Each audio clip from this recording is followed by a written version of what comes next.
ಕೆಲವು ಸುದ್ದಿಗಳನ್ನ ಕೇಳಿದ ತಕ್ಷಣ ತುಂಬಾ ಸಂತೋಷ ಆಗುತ್ತೆ.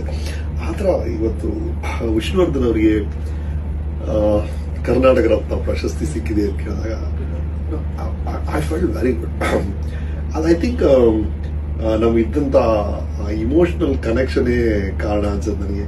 ಅಂದ್ರೆ ಅದು ಏನಕ್ಕೆ ಇರ್ಬೋದು ಅಂತ ಯೋಚನೆ ಮಾಡಿದ್ರೆ ಎಂತ ಕ್ಷಣಗಳ್ರಿ. ಅಂದ್ರೆ ಮೊದಲು ಪರದೆ ಮೇಲೆ ನಾವು ನೋಡಿದಂತಹ ಚಿತ್ರಗಳು, ಮೇಷ್ಟ್ರೇ ಅಂತ ಅವ್ರು ಕೂಗಿದ್ದು ನಾಗರಾವು, ಅದಾದ್ಮೇಲೆ ಕಳ್ಳ ಕುಳ್ಳ, ಸೆಂಗಪುಲ್ ರಾಜ ಕುಳ್ಳ ಅಂತೆ, ಅಲ್ಲಿ ಸುಪ್ರಭಾತ ಅಂತೆ, ಬಂಧನ ಅಂತೆ, ಮುತ್ತಿನ ಹಾರ ಅಂತೆ, ಅವ್ರು ಮಾಡಿದಂತಹ ಅದ್ಭುತವಾದ ಚಿತ್ರಗಳು ಒಂದ್ ಕಡೆ. ಇನ್ನೊಂದ್ ಕಡೆ ನನ್ನ ಪರ್ಸನಲ್ ಕನೆಕ್ಷನ್. ಅಂದ್ರೆ ನಾನು ದೀಪಾವಳಿ ಚಿತ್ರ ಶೂಟಿಂಗ್ ನಡೀತಾ ಇರುತ್ತೆ. ನನಗೊಂದು ಸಣ್ಣ ಆಕ್ಸಿಡೆಂಟ್ ಆಗಿತ್ತು. ಕಾಲಲ್ಲಿ ಇನ್ನೂ ಫ್ರಾಕ್ಚರ್ ಹೀಲ್ ಆಗಿಲ್ಲ.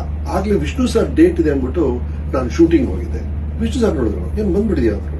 Yes sir. ಕಾಲಿನೂ ಹೀಲ್ ಆಗಿಲ್ಲ. ಹೌದು ಸರ್, ನಿಮ್ ಡೇಟು ಅಂತ ಹೇಳಿದ್ರು ಪ್ರೊಡ್ಯೂಸರ್ನ ಕರೆದು ಎಂತ ಲೆಸನ್ ತಗೊಂಡ್ರು ಅಂದ್ರೆ, ಅಲ್ಲಯ್ಯ ಅವನೇನೋ ಸಿನ್ಸಿಯರ್ ಆಗಿ ಬರ್ತಾನೆ, ನೀವ್ ಯಾಕ್ರಿ ಕರೀತೀರಾ? ಇಲ್ಲ ಸರ್, ನಿಮ್ ಡೇಟು, ನನ್ ಡೇಟ್ ಅವ್ನು ಮತ್ತೆ ಕೊಡ್ತೀನಿಯಾ, ನಾನು ಒಬ್ಬನೇ ಸ್ಟಾರ, ಇವ್ರೆಲ್ಲ ಮನುಷ್ಯರಲ್ವಾ ಅಂತ ಹೇಳಿದ್ರು ಅವರು. ಅಂದ್ರೆ ಅವ್ರಿಗೆ ಇದ್ದಿದ್ದಂತ ಕೇರು ಪ್ರಾಬ್ಲಿ ಅದೊಂದು ಕಾರಣ ಇರ್ಬೋದು.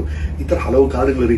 ರಾಮಶರ್ಮ ಬಾಮ್ಮ ನಾನು ಡೈರೆಕ್ಟ್ ಮಾಡಕ್ ಮುಂಚೆನೆ ನೀನ್ ಡೈರೆಕ್ಟ್ ಮಾಡ್ಬಿಡು ನನ್ನ ಚಿತ್ರನ ಅಂತ ವಿಷ್ಣು ಸರ್ ಹೇಳಿದ್ರು. ಕೆಲವು ಕಾರಣಗಳಿಂದ ಅದು ಆಗ್ಲಿಲ್ಲ. ಆ ತರ ಪರ್ಸನಲ್ ಕನೆಕ್ಷನ್ ಇರ್ಬೋದು. ಅವ್ರ ಮನೆಗೆ ಬರೆಯ ಅಂದ ತಕ್ಷಣ ನಾನು ಹೋಗ್ಬಿಡ್ತಿದ್ದೆ.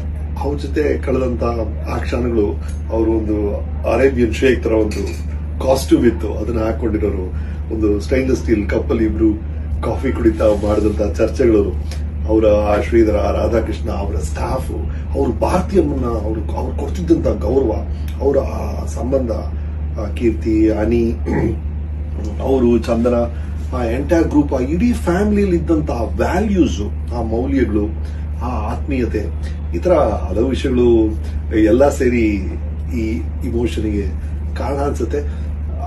ಅದೇ ಮುಖ್ಯ ರೀ. ಅಂದ್ರೆ ಯಾರೊಬ್ರು ಹಿರಿಯರು ನಮ್ಮನ್ನ ಅಗಲಿದಾಗ ಅವರು ಬಿಟ್ಟು ಹೋದಂತ ನೆನಪುಗಳು, ಅಂದ್ರೆ ನನ್ನ ಮತ್ತು ವಿಷ್ಣು ಸರ್ ಮಧ್ಯೆ ನನಗಿರುವಂತ ಎಲ್ಲಾ ನೆನಪುಗಳು ಬಹಳ ಹಿತವಾದ ನೆನಪುಗಳು. ಒಂದು ಕಹಿ ನೆನಪಿಲ್ಲ ರೀ.